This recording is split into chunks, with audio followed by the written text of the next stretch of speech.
Boa tarde. No domínio público de hoje, vamos falar sobre mudanças que o mercado de turismo tem enfrentado, impulsionadas pela globalização e pelos avanços tecnológicos. Abordaremos insights sobre o impacto da tecnologia, a importância da sustentabilidade e as tendências de inovação que estão remodelando o setor. E o nosso convidado é o diretor de turismo da Prefeitura Municipal de Novo Hamburgo, mestrando e pesquisador David Chu. Boa tarde, David. Prazer te tê-lo aqui depois de muito tempo. Boa tarde, Jaime. Acho que estava te devendo essa visita. É uma satisfação estar aqui contigo, poder falar sobre esse assunto. Tu sabe que não é só uma questão de trabalho, me encanta nas pesquisas, enfim, então sempre bom conversar. É importante a gente contextualizar, né? O mercado de turismo tem passado por muitas transformações. E esse mercado também impactadas por situações como as enchentes que nós enfrentamos no estado. Mas, com relação às tecnologias, o que a gente pode falar de maneira geral? Como é que elas estão impactando esse setor? Bom, como tu mencionaste, as transformações são gigantescas, né? A semana passada foi lançado o Plano Nacional de Turismo, com a perspectiva 2024-2027. O último plano ele era de 2018 a 2022. E era uma situação bem diferente, porque tu vinha de um planejamento, aquele era o quarto Plano Nacional de Turismo, desde a existência do Ministério, da criação dele em 2003, e tu vinha numa expectativa pós-Copa do Mundo, pós-Olimpíadas, numa realidade de turismo, de crescimento contínuo, de forma geral, 30 anos de crescimento, né, com alguns pequenos momentos que não se crescia, mas ali em 2018 tu tinha já um embalo de 5 anos consecutivos de crescimento no turismo mundial. E para o Brasil, com toda uma perspectiva pós-exposição da marca Brasil, vinda, né, da Copa do Mundo e das Olimpíadas. E na metade daquele plano a gente tem uma pandemia, né? Enfim, então muda-se uma realidade, muda-se muitos entendimentos e conceitos, e para nós agora, com o lançamento dessa nova versão do Plano Nacional, a gente também olhando para dentro do Rio Grande do Sul e as mudanças que isso nos impacta, né, nos afeta na forma de pensar o turismo. As tecnologias, por mais que, isso eu acho até engraçado, assim, por mais que a gente não perceba e a importância das diretrizes, dos planos, dos programas, da política pública do turismo, é que normalmente elas estão ali, né? E a falta de conhecimento faz com que a gente não leia, não perceba, não trabalhe numa tendência. Para tu ver, assim, só para citar, inteligência artificial está prevista desde 2018 naquele plano que eu citei. Desde 2018, sendo que o grande impacto foi em 2021, quando surge o ChatGPT, que dá aquele boom. 22, se eu não me engano, que ele fica popularizado. Popularizado, 22. Então a gente está com menos de 2 anos de popularização da inteligência artificial. E em 2018 já se pensava usar a inteligência artificial no turismo. Já era citada no Plano Nacional de Turismo. Né? Assim como eu brinco, né, sobre sustentabilidade. Bom, a gente recebeu a Eco 92, então a gente está falando de 30 anos que a temática sustentabilidade virou, e foi um grande evento mundial, né, do setor, né? Então não é de hoje que se fala de sustentabilidade. Sim. E a grande verdade é que a tecnologia ela já se faz presente no turismo há muito tempo, em todos os setores, mas sobre outras perspectivas, né, do Big Data, do Machine Learning, né, a inteligência artificial, ela, no final das contas, também, né, a gente faz parte do pacote. Do blockchain, né, então, todos esses fazem parte do pacote, né, só que muitas vezes elas estão atrás de nós, a gente não percebe, que é a questão da Turistec, as empresas que trabalham de tecnologias, startups, para a estruturação do turismo. Né? Quando o nosso contato como consumidor é normalmente uma travel tech, aquela que trabalha para o consumidor, né? Então é a plataforma para reserva. São coisas distintas, Turistec e Travel Tech. Exato. Né, trabalha para dentro e outra trabalha para fora. Exatamente. Mas todas elas estão usando dessas tecnologias que em algum momento se tornam populares e de um conhecimento então mais amplo ou até de uma usabilidade por nós consumidores, outras vezes não, estão por trás do sistema e a gente não sabe, mas elas estão ali. Sobre sustentabilidade, que práticas a gente pode falar hoje que estão sendo usadas no setor? Eu acho que o mais importante do que a prática propriamente dita é a cultura, né? Então é tu tornar isso introspectivo e hoje tu não tem mais como fugir disso, né? Então a prática muitas vezes ela ainda é simbólica, né? A captação de energia solar, é o reaproveitamento da água, é o uso do vidro e não do plástico, enfim, a compostagem do resíduo. Então, a prática, muitas vezes, ela ainda está naqueles elementos mais básicos e, novamente, populares, de acesso, de facilidade, mas o que está por trás mesmo, quando a gente fala de sustentabilidade, eu acho que é muito mais uma cultura para a sustentabilidade do setor, né? E daí, quando a gente fala de cultura para a sustentabilidade do setor, a gente fala também de que tipo de turismo que a gente quer, né? E daí, trazendo novamente o aspecto do Plano Nacional de Turismo, esse lançado na semana anterior, ele traz a questão da sustentabilidade relacionada ao turismo de curta distância. Turismo de curta distância, o que significa isso? A gente tinha até 2019 1,5 bilhões de voos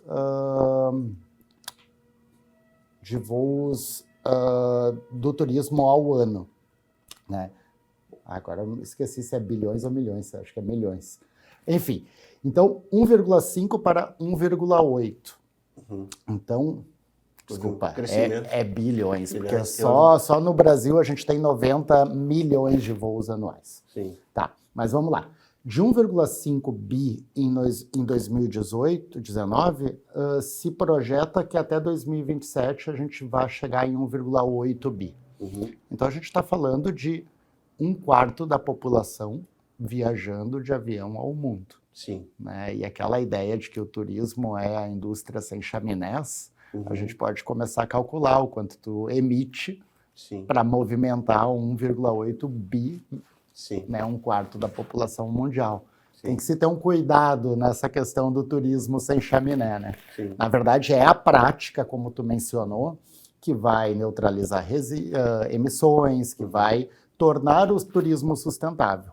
Porque, de forma geral, ele consome insumos, né, e sobre o ponto de vista do conceito de meio ambiente, de preservação, conservação e sustentabilidade, a grande questão é que o consumo que a gente tenha não afete tanto, né? Não impeça as gerações futuras de ter o mesmo consumo. Sim. Né? Sim. Então, o conceito de sustentabilidade do ponto de vista do meio ambiente é esse. Eu posso consumir um recurso natural desde que ele seja conservado e preservado para consumos futuros no mesmo nível ou até mais avançados, né? Então, quando a gente fala de turismo sustentável, a gente também fala de turismo de curta distância. E essa mudança aconteceu muito forte a partir da pandemia, onde os voos ficaram impedidos, né? Ficaram impedidos. Sim. Né? Do ponto de vista de novos destinos turísticos, quando a gente fala de destinos indutores do turismo brasileiro, há muito tempo a lista do Ministério ela contempla 65. Então são aqueles lugares que tu sabe de cabeça. Sim. São aqueles lugares que estão na prateleira de uma agência de viagem. E o que acontece pós-pandemia é que nós abrimos o olhar, nós consumidores, para outros destinos. E a gente passa a consumir coisas locais, de curta distância, 50, 70, 100 quilômetros, 150, né? O turismo rodoviário, seja do ponto de vista da possibilidade de fazer isso com transporte público, rodoviário ou com seu próprio carro. Né? E esse consumo, no final das contas, ele tem vários aspectos positivos. Não só do ponto de vista das emissões, mas também do ponto de vista econômico, de manter o recurso dentro do teu estado, de valorizar comunidades locais, produtos locais, gerar emprego e renda, então, nessa região, e diversificar a oferta. Porque muitas vezes o destino indutor, aquela lista dos 65 mais visitados no Brasil, ele é inflacionado. Então, a grande oportunidade que existe hoje no mercado é tu mesclar destinos indutores com destinos que estão nessa escalada, né, que já estão estruturados, qualificados, que têm seus atrativos, mas ainda não estão na prateleira. Vou te dar um exemplo muito simples. Se hoje uma viagem para um destino indutor de 4 dias custa R$5.000, um exemplo, né, normalmente tu tem uma região no caminho, do lado, que tu consegue manter mais 4 dias por R$1.000 a mais, ou 1.500. Né? Então, para quem está comprando lá no extremo do país um pacote para 4 dias de 5, tornar um pacote de 8 dias de 7, 6,5, se torna muito atrativo. Posso só fazer um gancho? No caso de Gramado, a gente tem ali Gramado e Canela e tem Nova Petrópolis. Nova Petrópolis se encaixaria nessa visão? Nova Petrópolis ainda é categoria B, mas já tem evoluído muito nesse sentido, né? Quando eu falo em 65 destinos indutores, eu falo daqueles que são categoria A do turismo brasileiro, ou seja, extremamente reconhecidos, né? E a gente tem aqui no Rio Grande do Sul um universo de 20, 22 municípios que são categoria A e B. Né? Então, Novo Hamburgo entra na B, assim como Nova Petrópolis. Então, categoria A no Rio Grande do Sul são Bento Gonçalves, Gramado e Porto Alegre. Né? Esses 3 de categoria A, então, eles já têm uma evidência para o mercado muito forte. E todos aqueles que rodeiam, que permeiam, que vêm se estruturando, e daí a gente pode falar de Costa Doce, de Pampa Gaúcho, de Vale do Taquari, de Vale Germânico, são regiões turísticas que se tornam fortes a partir do conceito da regionalização, da união dos seus municípios. Então se entende que muitas vezes o município ele não é completo, mas junto com seus parceiros locais ele se torna completo. Né? E desta forma, se tornando completo, casado com municípios que já são referência de prateleira, tu começa a se tornar atrativo também para o mercado nacional.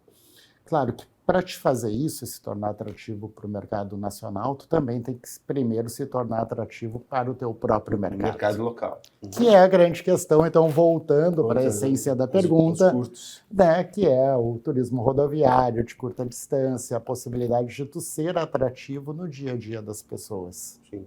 Interessante, porque a gente às vezes não percebe, mas é assim que funciona. Tem funcionado, principalmente nós, no Rio Grande do Sul, que temos enfrentado seguidamente problemas como as enchentes, rompimentos de barragem, a gente teve situações de rompimento de barragem, pontes.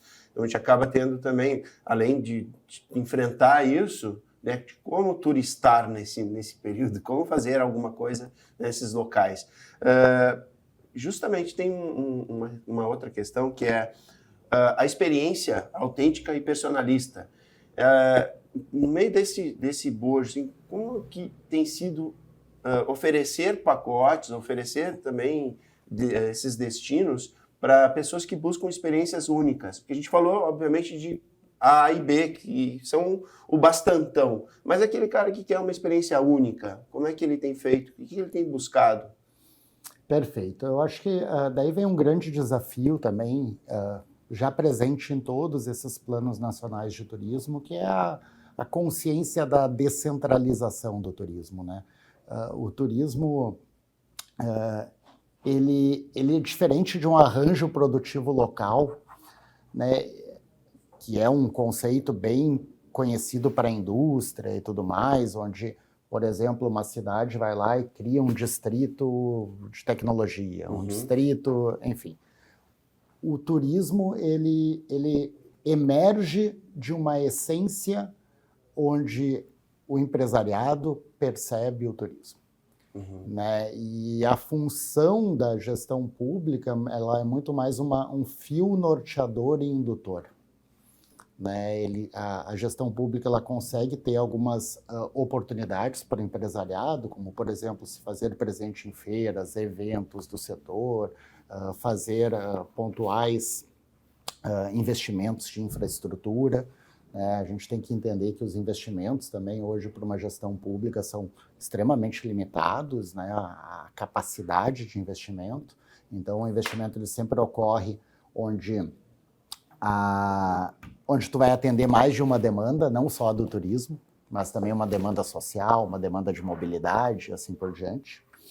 E nesse sentido, o que acontece é que se tornar atrativo vai depender dessa equação, que normalmente está relacionada com uma percepção muito forte do setor empresariado, de uma oportunidade, mas também um alinhamento com a gestão pública, com as entidades, com toda essa sociedade. Né? Então, a gente vê muito forte, por exemplo, centros históricos, turismo de compra, turismo em áreas rurais, mas sempre a partir do empresariado, que percebeu a oportunidade de mercado.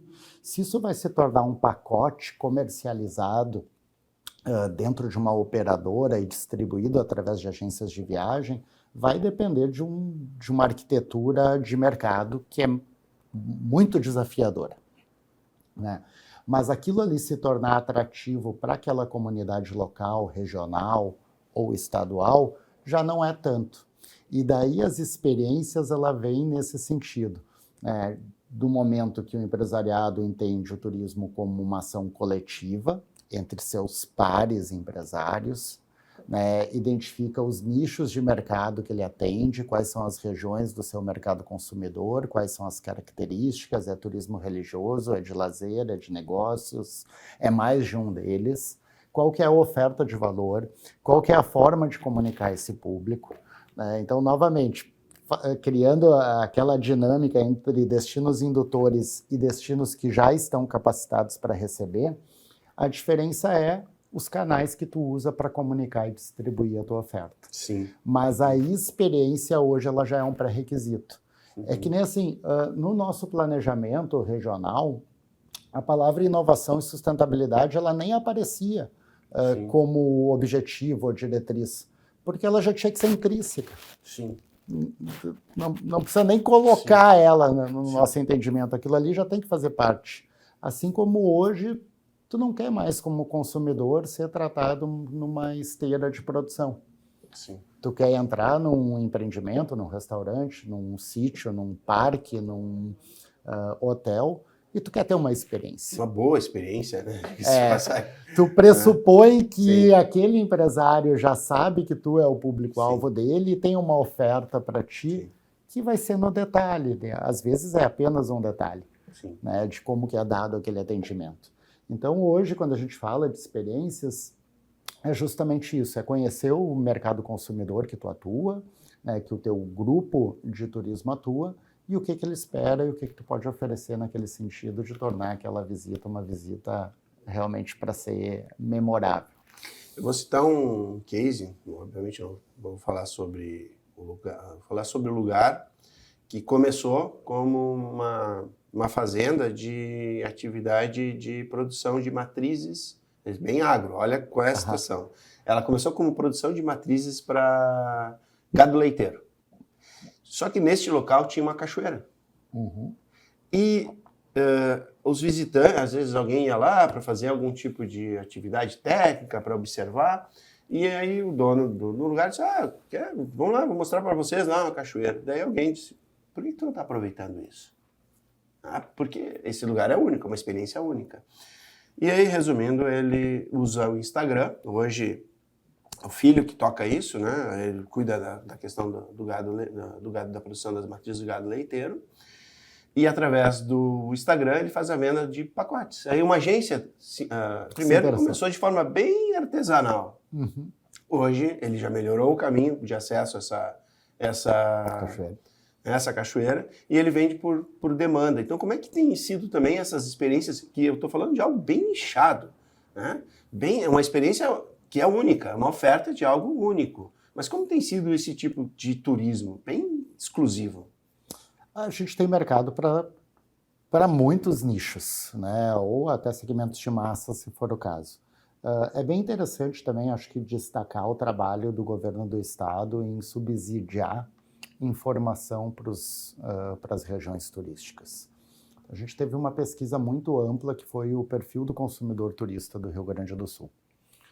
E daí, só para te dar um exemplo do turismo regional e sustentável, a gente também teve uma outra pesquisa que usou de georreferenciamento de celular Sem a permissão ou com a permissão?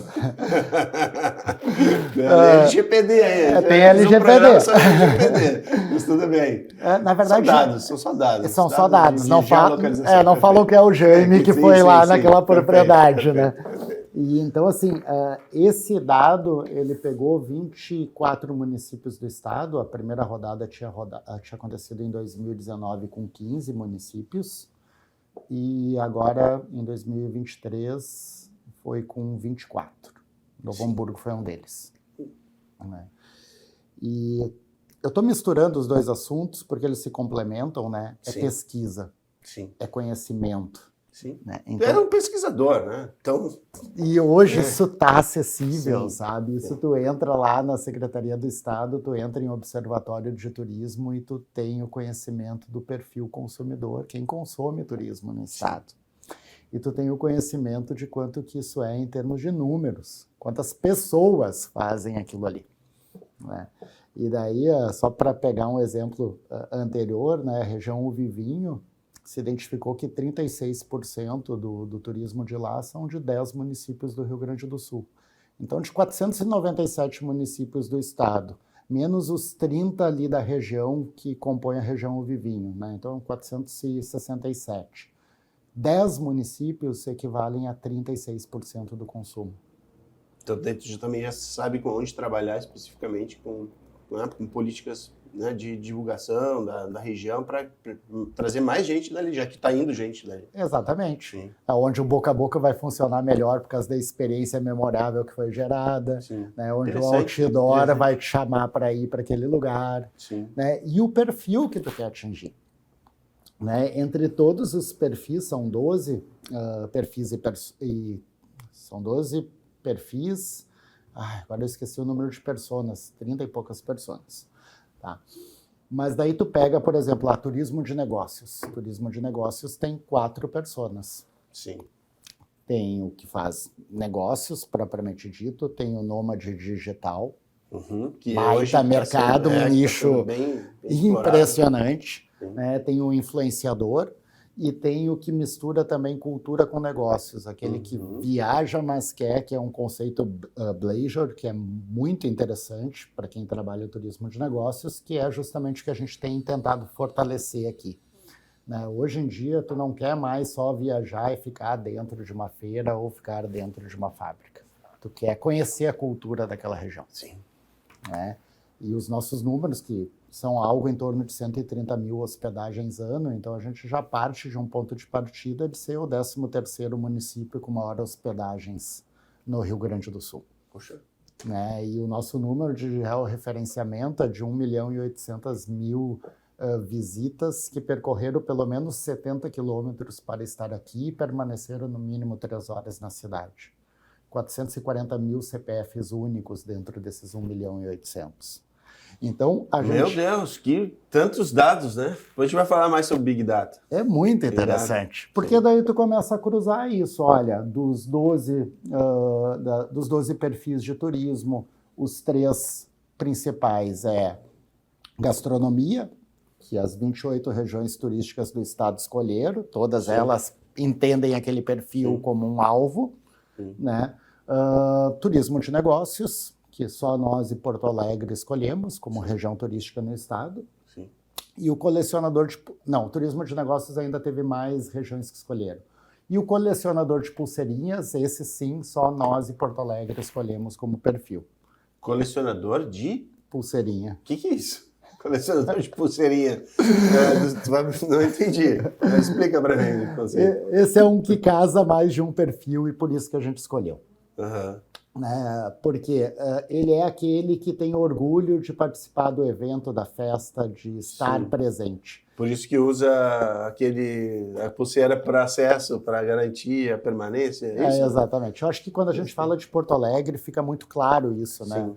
Quando tu compara a Salt Summit, né? Então um evento de tecnologia de negócio que o cara quer estar presente. A Maratona de Porto Alegre, para o esportista, né? Um show do Guns, de uma banda, Rolling Stones. Rolling Stones, enfim, um jogo de futebol, né? Sim. Então, assim, para Porto Alegre, realmente isso era muito claro, né? Eles tinham que ter esse perfil. Sim. E por que nós, na região, também escolhemos? Porque a gente tem muito orgulho do que a gente faz. Sim.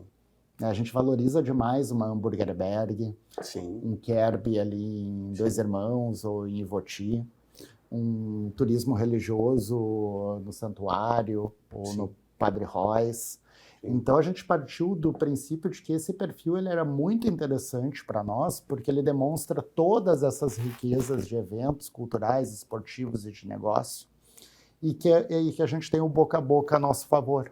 Sim. A gente tem o maior calendário de eventos do estado, pelo menos cadastrado dentro do site de turismo do estado do Rio Grande do Sul, é da nossa região. Porque da nossa região, Vale Germânico. Exatamente. Porque a gente justamente valoriza o que a gente tem. Sim. A gente valoriza essa diversidade, essa festividade, que vai do carnaval ao Kerb, da comida vegana, vegetariana, ao churrasco, e da natureza ao cultural, do negócio às compras. Né? Até do rural, como no caso do Lomba Grande, né, que a gente tem bastante. Muito forte, cresceu muito desde o lançamento. Né? E, novamente, trazendo lá naquela pergunta anterior, o empresariado com a capacidade, com a visão, e daí com esse trabalho de indutor, de entender o mercado, de trazer esses dados, de atuar nos 3 eixos dos planos nacionais de turismo, ordenamento, qualificação, estruturação e marketing, com esse meio de campo, conseguir visualizar. Não, a gente tem mercado, a gente tem produto, e é apenas lançá-lo para se tornar atrativo e realmente uma realidade, que é o que aconteceu em Lomba Grande. Sim. Justamente de Lomba. Essa equação foi muito clara, estava evidente, era só fazer. Mas, David, nós já conversamos aqui há alguns anos, logo no lançamento da ideia do Vale Germânico. Uhum. Então, nós já passamos, né? Infelizmente, tivemos situações aí que, novamente, eu falo, de impacto na nossa sociedade como um todo. Mas quais foram as experiências, ou seja, e também que melhorias foram implementadas a partir desta visão da nossa região, então, renomeada como Vale Germânico, sendo que na sua essência, sim, ela é uma região de colonização alemã muito forte, né? Uma presença muito forte dos imigrantes alemães, e a partir então desse conceito, Vale Germânico, e todas essas transformações que vieram lá de trás até agora, o que tu tem para falar sobre essas experiências? Eu acho que a principal mudança que a gente conseguiu trazer foi justamente nessas bases do que o turismo, sobre a qual o turismo é construído. Agora há pouco eu citei os 3 eixos, antigamente eram 5. 5 eixos. Lá em 2019 a gente já tinha previsto que o mais certo eram 3. Uhum. Então 5 anos depois a gente vê um plano nacional de turismo com os 3 eixos que a gente escolheu lá em 2019. Perfeito. Local para nacional. Exatamente. Aqui começou, vocês já tinham esse entendimento. A gente já lia todos os conteúdos anteriores, entendia da política, para onde que ela deveria migrar e como ela deveria evoluir, e já nascemos com esse olhar de futuro. A mudança cultural, né? Então ali eu estou falando de ordenamento e gestão, né? De monitorar, de conhecer os programas e planos.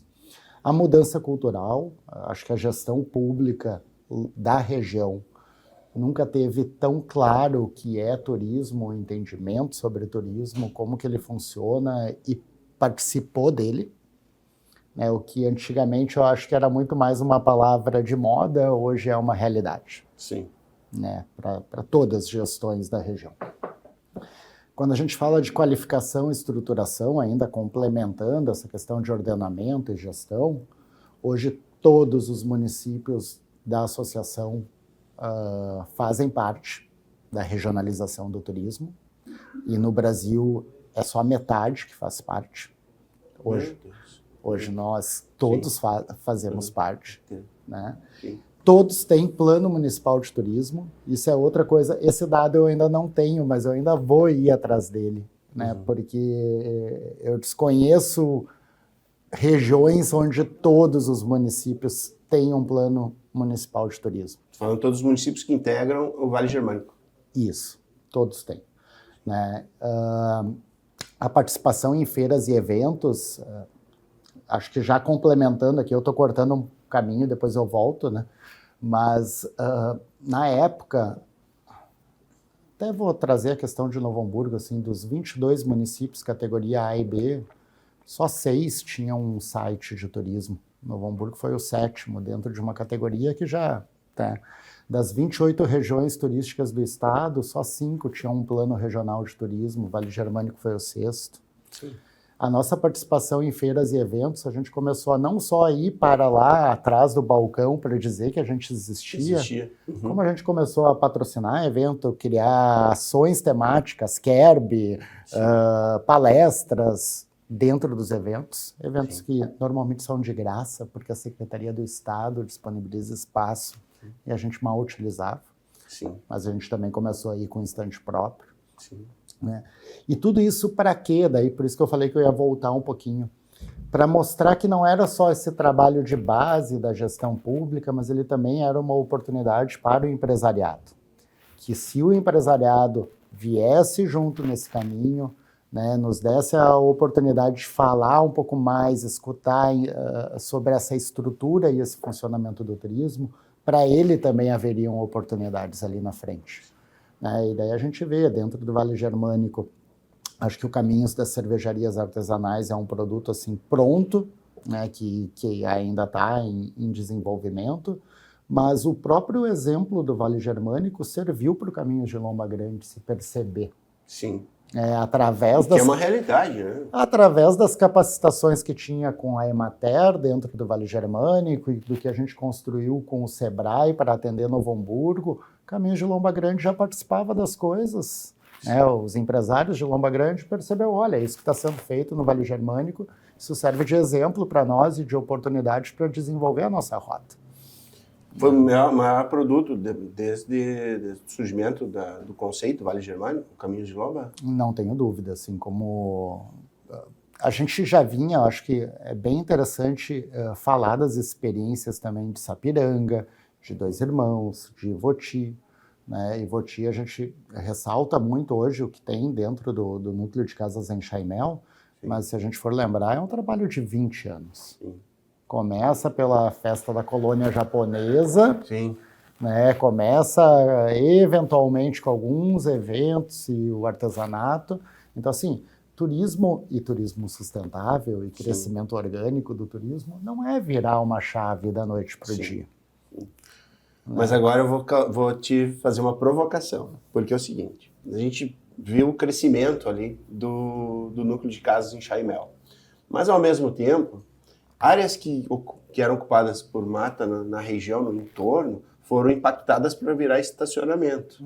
Então, como é que também é essa relação? Porque, claro que ficou inviável, era complicado, e ali tinha momentos, no final de semana, principalmente quando tem eventos maiores, que pelo local, pela geografia do local, se tornava difícil estacionar, mas é necessário ir de carro até ali. E o que se pensou? Vamos fazer um estacionamento aqui. Mas havia um impacto ambiental, porque regiões naquele entorno ali eram lugares onde existia já um ecossistema. Então, como é que é essa relação também? Como é que se pensa nisso? Queremos atrair gente, mas ao mesmo tempo, como alocar essas pessoas? E como respeitar o meio ambiente para isso? E eu acho que esse é um desafio que daí, novamente, né, a gente coloca que ele tem que servir de essência e reflexão para todos os destinos. Que tipo de turismo tu quer, para onde que ele vai crescer, como que tu vai eventualmente compensar uma necessidade que tu tenha nesse sentido, né? E por isso que eu sou muito favorável a essa questão do crescimento orgânico. Eu acho que ele tem que ir se desenvolvendo no seu tempo, no seu formato, uma participação muito forte dessa descentralização do turismo, do empresariado, e um crescimento que, novamente, então, respeite os aspectos ambientais ou pelo menos tenha a condição de compensá-los, né? E a minha percepção do turismo não é um monte de ônibus chegando. A minha percepção do turismo é uma valorização cada vez maior daquilo que temos, um aproveitamento melhor daquilo que temos e um uso consciente de tudo isso, né? Então, não tenho dúvida que, eventualmente, isso pode gerar algum impacto que tu não está esperando. Né? Mas a gente tem tempo para desenvolver e aperfeiçoar também esses modelos, que é, no final das contas, o que tem acontecido na grande parte. Né? Eu ia destacar também ali Dois Irmãos, porque Dois Irmãos também trabalha muito bem o Natal, trabalha toda a questão Natal Luz é de Gramado, mas eles têm anjos, eles falam alguma coisa no mesmo nome, cara. Natal dos Anjos. Eles aproveitam muito bem toda a questão de reciclagem de material. Né? O Kerby também tem adotado outro modelo para não ter tanto impacto. Né? O Sapiranga, que eu destaquei, eu acho que a gente tem ali uma questão... Festa das Rosas, um cuidado muito grande com o Ferrabras.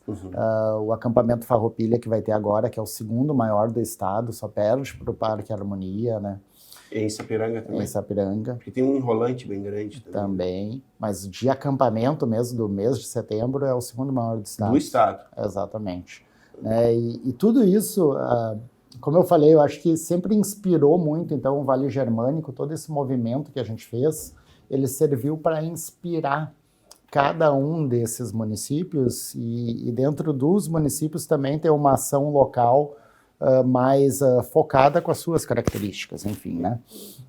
E eu acho muito legal isso, quanto inspirou ali no caso de Lomba Grande, que é a valorização da carreteada, que é a maior do estado, que é a da Festa do Colono, infelizmente esse ano a gente não conseguiu executar, que é o Halloween, que é incrível, porque mostra a diversidade. Halloween eu não conheço. Halloween eu não conheço. Eu conheço a carreteada, né? O mesmo lugar que tem a maior carreteada do estado, também tem um dos maiores Halloweens de rua do estado. Olha, esse eu ainda tenho que conhecer. E eu acho que esse é o grande ponto que a gente tem de Novo Hamburgo, da cidade, da diversidade, que também se faz presente numa localidade rural. Sim. Né, como eu citei, né, da costela da Sociedade Gaúcha de Lomba Grande à comida vegana do sítio. Sim. Né, da carreteada ao Halloween.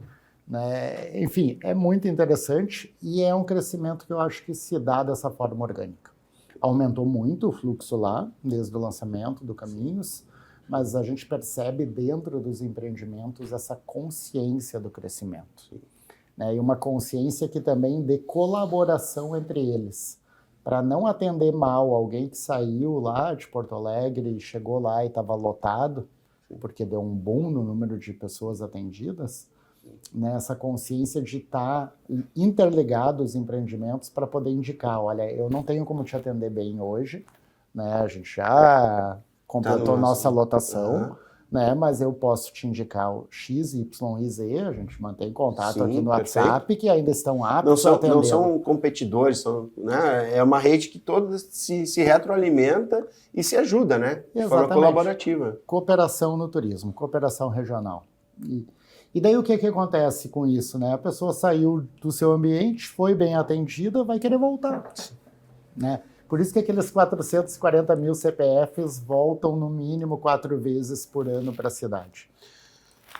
David Chu, tem uma questão que eu queria retomar sobre Big Data e inteligência artificial. O SEST, então, estava previsto desde 2018 o uso dessas tecnologias, como a inteligência artificial, e hoje, falando sobre georreferenciamento, todas essas questões, como é que tem sido usado isso em 2024? Big Data e inteligência artificial no turismo. Eu acho que o georreferenciamento é o exemplo mais claro que nós temos aqui, já faz parte da nossa realidade. Tá? Eu ainda não tive acesso a uma nova ferramenta também adquirida pela Secretaria do Estado, até porque ela foi lançada nesse período das enchentes ali, foi naquele período, tá? Mas também haverá um mapeamento muito forte sobre os fluxos de aeroporto. Sim. Né? O entendimento, que eu acho que isso é muito importante. A gente fala das redes sociais e as redes sociais elas entregam só para nós naquele momento que a gente está consumindo. Né? E de acordo com o perfil do público-alvo vai ser TikTok, de acordo vai ser Instagram, de acordo vai ser o Facebook, Twitter ou que nem é mais Twitter, né? o X. O X. Exatamente. Mas essa ferramenta que pretende mapear o comportamento do viajante via aeroporto, ela é muito interessante porque ela começa a entregar dados do pré-viagem. E isso é uma coisa que a gente ainda precisa fortalecer muito, porque a gente esqueceu as plataformas de site, de blog, e levou o nosso dia a dia da tecnologia apenas para a rede social. Mas o que acontece? Alguém que está se programando para vir para uma Expo Classic, que começa a semana, ou para uma Reparasul, ou para uma FEIPET, ou seja, qual for, ele está planejando os 30, 60 dias antes da viagem dele.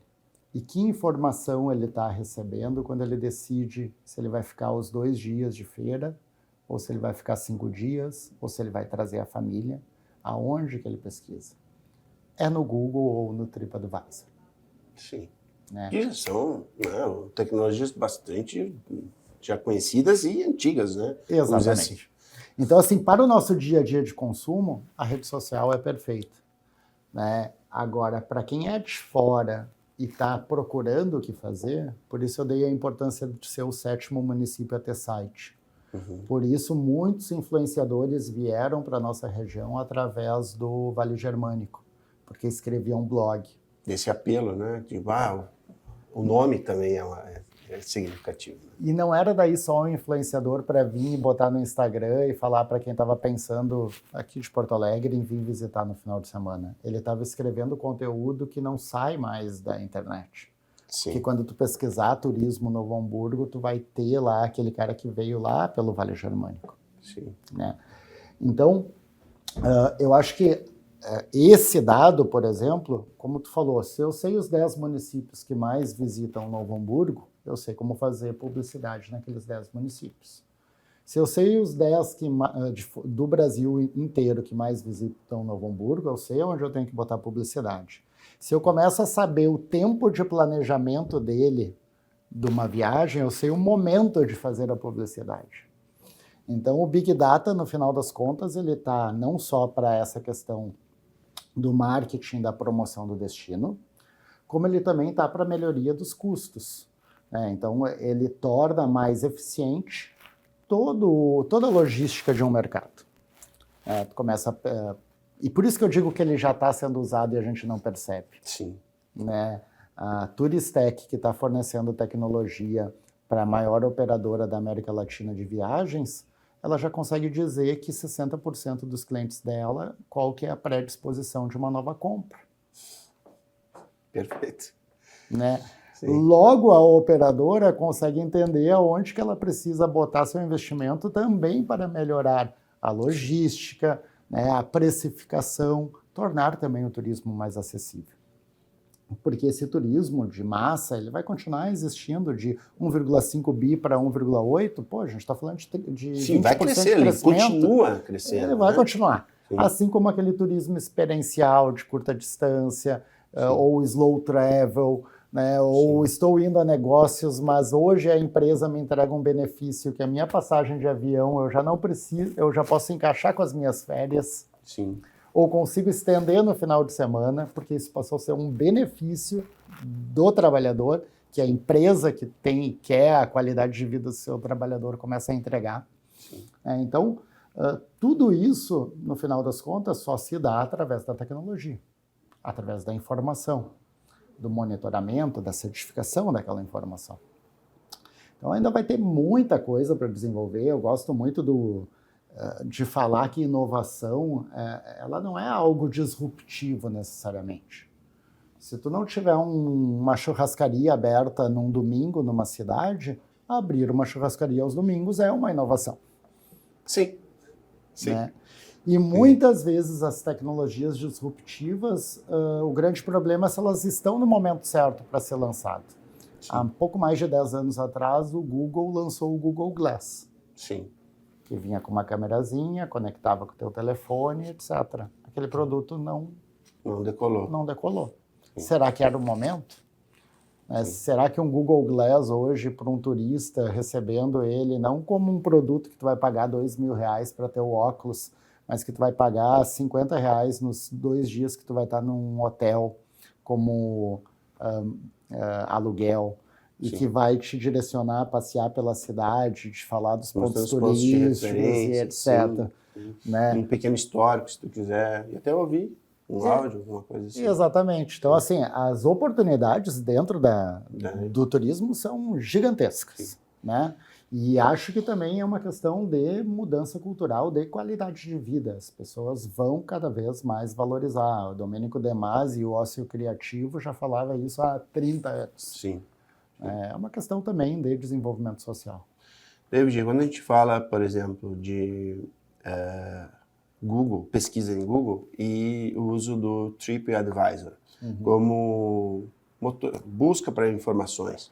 E aí a gente está falando de dados. Hoje, inclusive o advento do ChatGPT, e agora ele está lançando um motor de busca que vai fazer uma correlação de informações que hoje o Google não vai te entregar, porque ele só vai te entregar aquilo. Tu largou, ele não vai contextualizar.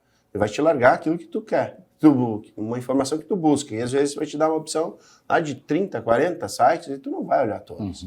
Mas a inteligência artificial, ela pensa diferente. Ela traz um elemento diferente. Então, como é que estão surgindo essas startups de Turistec e como elas estão sendo pensadas? Elas já nascem, as atuais, assim, com essa pegada de uso de inteligência artificial para... Primeiro, explica um pouco o que são as startups de Turistec e como elas estão se relacionando, então, na oferta de destinos, de serviços, ajudando as agências e também os agentes de turismo e também o usuário. Perfeito. Bom, a começar pelo conceito de startup, né? Uma empresa com capacidade de crescimento rápido, né? Escalável, né? Um modelo de produto replicável, né? Com uma essência também muito criativa relacionada à modelagem de produto, então produto mínimo viável. Se eu quiser errar, eu erro rápido. Aliás, se eu tiver que errar, eu erro rápido para melhorar o produto. Para corrigir e entregar para o mercado, né? E sim, hoje a inteligência artificial já está dentro do... como tu mencionaste ali do ChatGPT, né? Hoje, se eu tenho uma empresa, eu fazendo o ChatGPT pago, né? Eu já tenho condições até de criar aplicativos para o ChatGPT, né? Extensões e etc. Nossas empresas já têm isso na corrente sanguínea, né? E daí como que elas vão entregar isso? Elas vão entregar dentro do Turistec justamente falando de atores corporativos, né, que pode ser uma grande operadora de turismo de massa, pode ser uma associação que trabalha com turismo, pode ser o setor de eventos. Eu gosto de lembrar que a gente tem a BSC, que é a parte de credenciamento aqui em Novo Hamburgo, ou seja, a gente tem empresas que atuam no setor, né, de uma forma muito ampla dentro da nossa cidade. Ela pode ser voltada ao monitoramento hoje de cercamento eletrônico, que está vinculado à segurança, mas que daqui a pouco vai substituir o georreferenciamento de celular para entender as placas e os fluxos, né? E vai entender também se a minha experiência é memorável a partir das minhas reações faciais dentro de determinado ambiente. Até isso. Com esse nível de precisão, né? Na verdade, nada novo, tá? Posto Ipiranga já faz isso dentro da loja de conveniência há pelo menos 10 anos. Esse reconhecimento facial, de satisfação ou não? Ponto quente, onde vende, dentro da prateleira e etc., sabe? Sim. Então, assim, esses estudos já são desenvolvidos há muito tempo, né? Agora, a Turistec vai entregar isso para as grandes plataformas que vão operar o turismo em grande escala, né? E a Traveltech talvez até seja o maior desafio, porque tu replicar isso para consumidor final é um desafio. Sim. Né? Eu gosto bastante de um exemplo que também o Estado fez uma aquisição, que é o Viva ORS. Então o Estado, às vezes se torna um pouco pesado, né, para a gestão pública atuar em todos os setores, e principalmente quando tu fala de comunicação, né? Então, o Estado fez isso através de uma empresa que nasceu para atender a região Uvivinho, que hoje já opera na região Uvivinho de vários lugares e países da América do Sul. E usando, então, desse know-how, o Estado, junto com o SEBRAE, adquiriu a possibilidade de destacar todos os destinos turísticos do Estado, criar uma plataforma, um lado B, digamos. Né? Se o site era vinho ou alguma coisa, agora a gente tem o Viva URS, que é todas as experiências do Estado. Sim. Né? Então aí a gente está falando de uma travel tech, a gente está falando de uma... Que é a experiência do usuário, né? usuário. Do acesso, sim. Né? E a plataforma onde tu vai identificar e vai relacionar direto, não vai passar pelo governo, o governo só está viabilizando ela, né? Tu vai falar direto no WhatsApp do empreendedor, do destino, né? O foco todo em experiência, o foco todo naqueles perfis que a gente comentou. Eu não sei se eu me perdi da pergunta, mas... A gente está falando das startups de Turistec. Exatamente, mas no final das contas porque tu esperava que eu te servisse uma cerveja como no marketing, só que aqui é uma TV pública, não posso te oferecer cerveja, só posso te oferecer água.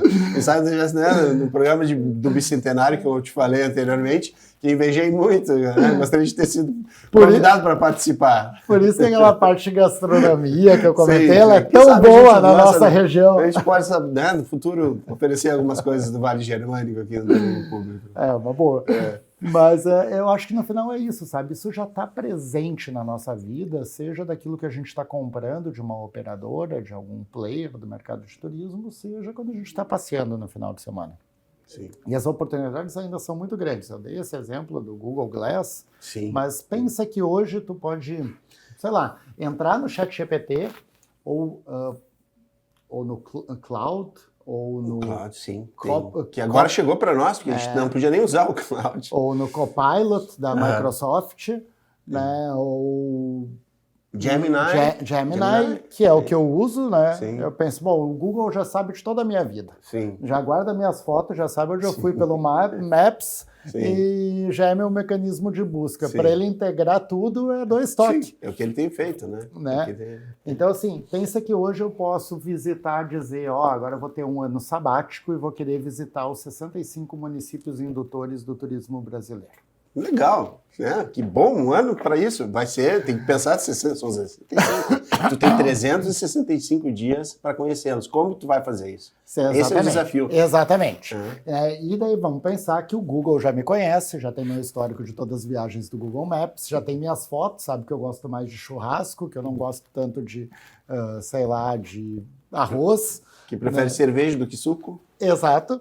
Né? Então ele já conhece eu através das fotos, os lugares que eu fui, os restaurantes que eu frequentei, a taxa de preço que eu paguei, o hotel onde eu estive, o percurso médio que eu gosto de percorrer de carro. Sim. Né, que eu não gosto de fazer viagens acima de 200 quilômetros. E eu peço para a inteligência artificial... Mapeia aí. Faz um roteiro de um ano nos 65 municípios indutores do turismo. Fantástico, né? Baseado com todas essas informações, estou usando o Big Data, porque Big Data são todas as informações que eu produzi, são todos os dados, né, que é possível ter acesso a eles, principalmente porque tu deste permissão, ou seja, algo bem personalista, né? E usando todas essas tecnologias que vão estar disponíveis, ou já estão disponíveis e cada vez melhoram mais esse processo. Esse foi o primeiro teste que eu fiz com inteligência artificial. E funcionou? Não.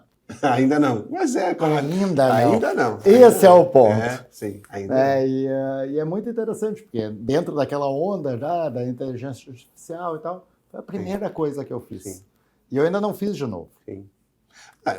A motor de busca também, o Google antigamente, lá no início, né, 15 anos atrás, ele também não funcionava com a eficiência que ele tem hoje. Exatamente. Isso é um processo. Né? Mas tu falaste sobre o Google Lens.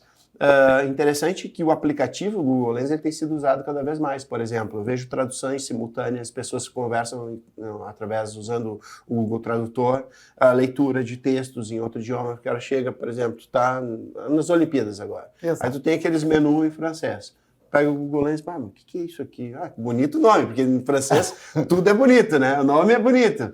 Mas para ler, o que é que eu estou comendo? Né? O que é isso? Aí tu tem o aplicativo que, embora não tenha ainda funcionado como hardware, como solução, né? Eu acredito que isso vai voltar a ter o seu momento. Também não tem a menor dúvida. né? Principalmente para nós, usuários de óculos. Facilita muito, a gente já usa óculos. Imagina tendo a inteligência no nosso olhar. Exatamente. A gente já usa óculos para ter o fonezinho do lado, é 2 toques para o relógio virar o próprio mecanismo do celular também. Sim. Né? Daqui a pouco a gente não tem mais esse quadradinho levando. Então, agora retomando só a questão do turismo sustentável, porque nós estamos nos encaminhando, eu tinha muitas perguntas aqui, não fiz todas, que era previsto, a gente falou, as perguntas eram mais um roteiro, né? Porque a ideia era essa, era uma conversa. Quando a gente fala, por exemplo, os principais benefícios em investimento em turismo sustentável, quais são eles?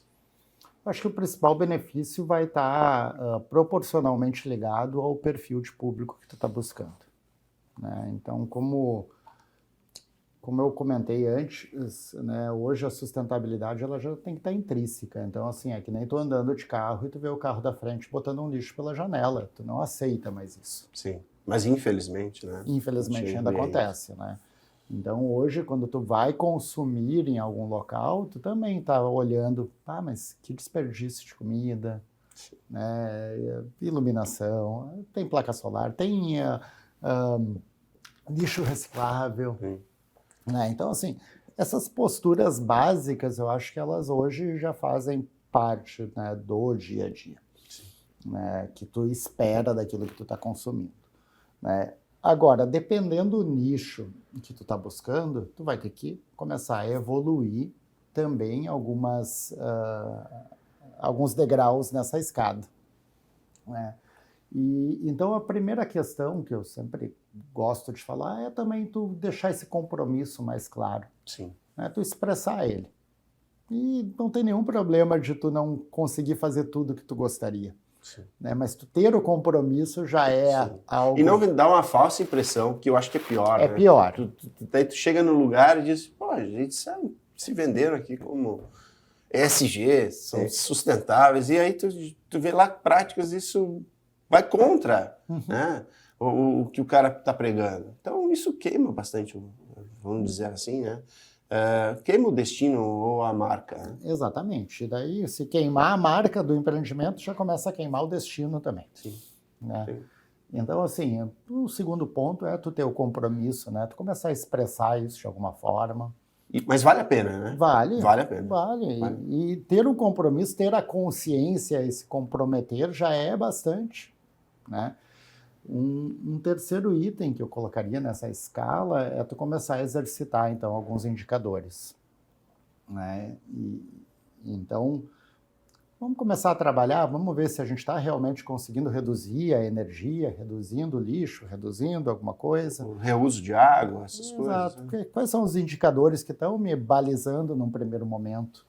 Consigo evoluir desses indicadores para indicadores de ODS, para alguns indicadores daquele meu nicho de mercado, né? Pode ser a praia lá com indicador de bandeira azul, enfim. Consigo, então, já evoluir para aquilo que o mercado preconiza como indicador? E aí vai no último, que talvez fosse a questão da certificação. Mas, respondendo de forma bem clara, né? Para cada nível, vai de acordo também com o nicho e com o teu próprio interesse, enquanto aquilo ali tem valor para ti, né? Então, é tanto uma reflexão interna, quanto um olhar externo para que tipo de público eu também estou buscando atingir com o meu negócio. David, nosso programa está se encaminhando, agora eu vou deixar um espaço para as tuas considerações finais. Olha, já uma hora de programa, vê que flui, né? Flui. Que bom que é assim. É sempre um prazer também, acho que tá aqui já foi muito legal da outra vez, e sempre que eu tenho a oportunidade, tu citou o Martin, né, o Rodrigão da Vale TV, eu acho que a nossa comunicação aqui na região, não só em Novo Hamburgo, como em todo o Vale, ela é muito convidativa, muito apoiadora do nosso turismo, e é isso que a gente tem que, no final das contas, que a gente busca pregar, né? Que a gente tenha uma cultura de colaboração, de fortalecimento, de um crescimento orgânico, Porque o turismo é isso. Eu acho que a melhor essência do turismo é isso. A gente não precisa inventar nada. A gente já pode ter só por valorizar aquilo que a gente tem. E a gente tem muita coisa. A gente tem números, a gente tem dados, a gente tem fluxos, a gente tem produtos com valor. Talvez, às vezes, a gente não olhe, não perceba aquilo tanto, porque aquilo faz parte do nosso dia a dia. Mas para quem vem de fora, isso tem bastante valor. Então, não é à toa também que a gente tenha números tão bons. E então, fica principalmente o agradecimento e essa mensagem de que a gente possa, todo mundo junto, estar sempre construindo, né? Seja através da atitude pessoal, da valorização das coisas, daqui a pouco da participação junto a alguma entidade, e todas estão relacionadas com turismo, né? Uma entidade de segurança, uma entidade de educação, uma entidade comercial, né? Que a gente possa também plantar essa sementinha dentro desses ambientes da sociedade civil e principalmente valorizar, consumir também isso que a gente tem aqui na cidade. Então, fica o agradecimento e o convite para todos os telespectadores. Muito obrigado, muito obrigado. Agradecemos a gentileza da participação do diretor de turismo da Prefeitura Municipal de Novo Hamburgo, David Chu, em nosso espaço de debates. Este programa é retransmitido na nossa grade de programação. Além disso, você pode acompanhar este e outros programas da TV Câmara em nosso canal no YouTube e na página do Facebook. Até o próximo encontro.